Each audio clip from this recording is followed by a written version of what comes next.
Okay, so we are talking about high gas prices, and if you think $4 for a gallon of gas is a lot, you haven't ridden a car lately. Our watchdog on Wall Street, Chris Markowski, is joining us in the house to explain, hopefully, why National Car Rental has now decided to charge $9.29 a gallon to customers who don't return their vehicle filled up. Because they can. What? And how can they get away with that? Because they can. Come on, give me something else better than that. Well, you know, the reality is they want you, they say bring it back filled up. If you don't bring it back filled up, they can charge you whatever you signed on the dotted line for. I understand Did you see the gas station here, right here in Orlando, is the highest priced one in the country because it's right near the airport. $5.69 or something like that. Right near the airport, because they knew that you didn't want to pay the $9, so you'll pay the $5 something. What about gas prices in general? Don't you think with, things starting to settle down a little bit with oil prices, why are they still so expensive? Well, they haven't really settled down in regards to oil prices. You're still looking at over $12, $113 a barrel, and there's always that fear what's going to happen next in the Middle East. We've kind of got our attention distracted in regards to Osama bin Laden, which is great story, but this has got problems in Syria, and if that spills over to Saudi Arabia, we could be looking at $8, $9. I guess what I'm saying is the price of a barrel of oil isn't creeping as high as gas prices. I mean, we're talking about 90 cents more than, they were last year. And blend changes. We're getting close to summer, remember? Oh, here blend we changes. Go. What do you think about the stay-at-home moms credit card debate, where some credit card companies, or actually the Fed is now saying the credit card companies have to measure your personal income, not necessarily your household income. So some stay-at-home moms who don't have a personal income won't be able to qualify for a credit card. They're doing this, I think, probably because of some of the problems that we had most recently with people coming out and taking out credit cards they couldn't afford in the first place. So it's a bit of a protection measure. College students as well. Great point. But there's obviously been some concerns. Some of the people saying, well, what if there was some domestic abuse problems, whatever it may be. There are ways around it. So the people can go ahead and they can say, okay, I can claim part of my husband's thing, but that's difficult. All right, you're staying with us all morning. Thank you so much. All right, more from Chris. Go to our...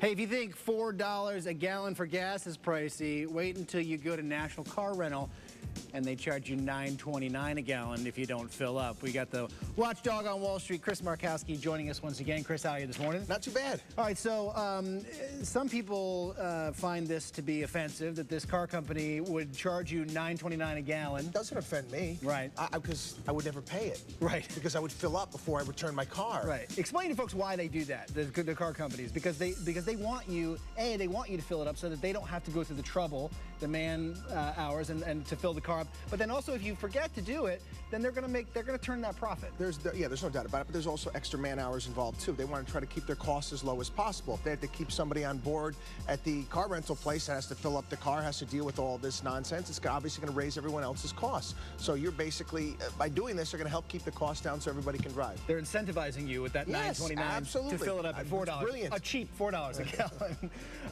And a lot of times people they don't read the fine print about what it is that they're signing on to, right? Here's a tip. Read what you sign. They did a South Park skit last week making fun of Apple doing that stuff because nobody signs off on the little disclaimer. They sign off on the end, and what could happen to you? Sign off on it, for crying out loud. You sign something, read it. Yeah. Okay. Another issue we want to talk about real quickly is that the Fed has announced new credit card rules requiring companies to look at individual income versus household income. Some say this will hurt stay-at-home moms. What do you think?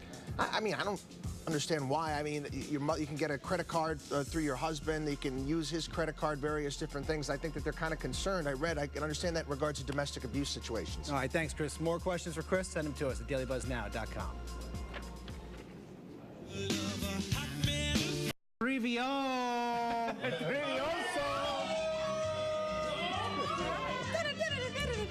I understand that I was saying mustachio wrong. It's what, Bugatti? How do you say it? Bigote! It's not mustachio. It's not mustachio. It's crooked. How do you say that in Greek? I don't know that. I only know bad words in Greek. Oh, is that right? Sanchez, I believe. Oh, see, you ain't dude. Well, it's right. You ain't right. Greek.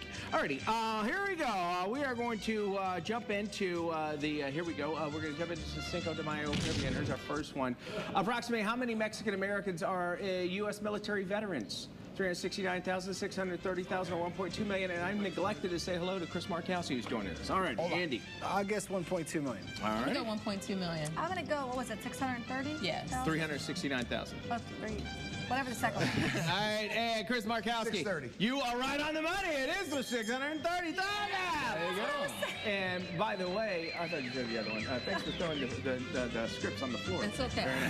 Here's our next one. What city did the Mexican hat dance, sombreros, and mariachi music believed to originate it? Here's your choices. Do you want them? Puebla. Huh? Guadalajara. It in, of course, Mark. Mexico Chris. City? I don't know. I didn't see the list. It's Guadalajara. No. Finally, what does the word airport mean in America? Airport. It means you're going to be frisked. It's an unfortunate image to associate with Mother's Day. Listen, if you are a stay-at-home mom, you don't deserve your own credit card. That's the message from the Fed, at least as characterized by some people this week. Chris Markowski, the Watchdog Wall Street, is here to talk about this. Basically what happened was the Fed tightened some rules that said that they're going to look more at your own individual income when issuing credit lines of credit versus a household income. What are your thoughts? What was the headline? Extra, Ben Bernanke hates moms? Right. Was that the top, thing they had on there? Exactly. No, it's basically because they're actually trying to, it comes all back to the whole Dodd-Frank financial bill, and they're trying to find various different ways to actually keep people who shouldn't have access to credit away from credit. This doesn't mean that moms aren't going to have credit cards. If they're stay-at-home moms and their husbands work, they can obviously put someone on that. The problem with this is, and what the concern is, the fact that maybe some moms that are stay-at-home moms and some domestic abuse type situations where they may want to go out and get themselves a credit card, and they'd have a difficult time doing it. They're going to try to find some way around it, basically citing where you can use your husband's income as your income and put it on there. It's not as bad as everybody's making it out to be. Okay, real quickly, of course, the big topic is Osama bin Laden, and some folks speculating about what effect his death will have on oil prices. What's your thought? Yeah, you didn't realize, yeah, Osama bin Laden in his little compound there in Pakistan had a little oil price button where he controlled where it went up and down. Exactly. That's how it works. It moved from the White House when George W. Bush was president to Pakistan after that point. And they just pushed the button. It doesn't work that way. It's a very complex thing. There's a lot of different moving parts involved. You know, Captain, great, wonderful thing, but really doesn't have an effect on oil prices. All right, there you go. Chris Markowski, the Watchdog on Wall Street. Head to our website, find out about Chris's radio show, which you can check out. And thank you for joining us this morning. Pleasure. All right, it's Cinco de Mayo Day. We are celebrating